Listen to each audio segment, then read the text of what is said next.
This is a comparison of the Nespresso Mini with the Keurig K-Express. I wanted a Keurig machine, and I thought the K-Express was interesting because you could brew different sizes. It brews 8, 10, and 12 ounces, and the Nespresso I have only does a single or a double shot. One thing that stood out to me was when you line them up, the K-Express seems really tall. It's over 12 inches tall. However, when I took the Nespresso away, it didn't necessarily feel that big in my kitchen. I think I was just used to the Nespresso Mini being really, really small in comparison. However, looking at the length of the machines, the Nespresso Mini is longer. I did like that the K-Express can brew a taller cup of coffee. You can see that I can fit in a tall coffee cup under the K-Express very easily. The Nespresso, though, is only really made to brew shots.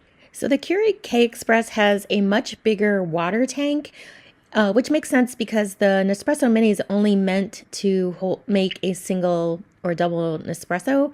I did notice that this top flips off, so it's not attached to the water holder, where the Nespresso has a flip top. This one pulls straight up, so just something to be careful of.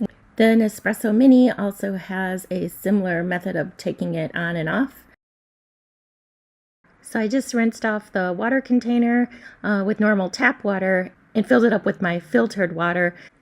The K-Express holds a lot of water. There is a max line to note that is the top of where you should fill it. It might even be safer to actually fill the last little bit when it's on the machine. Otherwise, actually, there is a lot of water in here. And then it does easily snap back into place, so it was ready to make the coffee. After that, it's ready to go. You do run a cycle with no coffee in it to get started.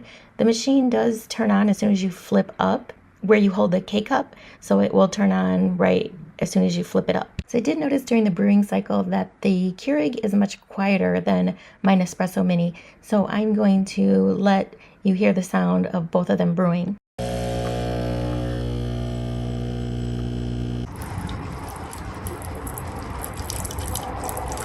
I think that the Keurig takes about a minute to brew an 8-ounce cup of coffee. I don't really mind the time that it takes to brew. I feel they both come out with about the same temperature, heat temperature when it comes to drinking the coffee. I'm able to drink both of them right after they brew.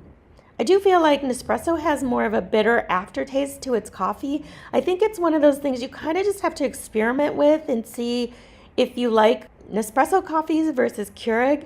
I know someone else like me, I kind of sometimes maybe like one shot of the Nespresso and Keurig a couple hours later. You know, I find that there's a place for both coffee makers, just to be aware that this Nespresso is much taller. So if you have less space, it might feel a little bit too big for your house, but I feel like this is a really good Keurig coffee maker, and I also feel like this Nespresso coffee maker works super well, and I've had it for a number of years.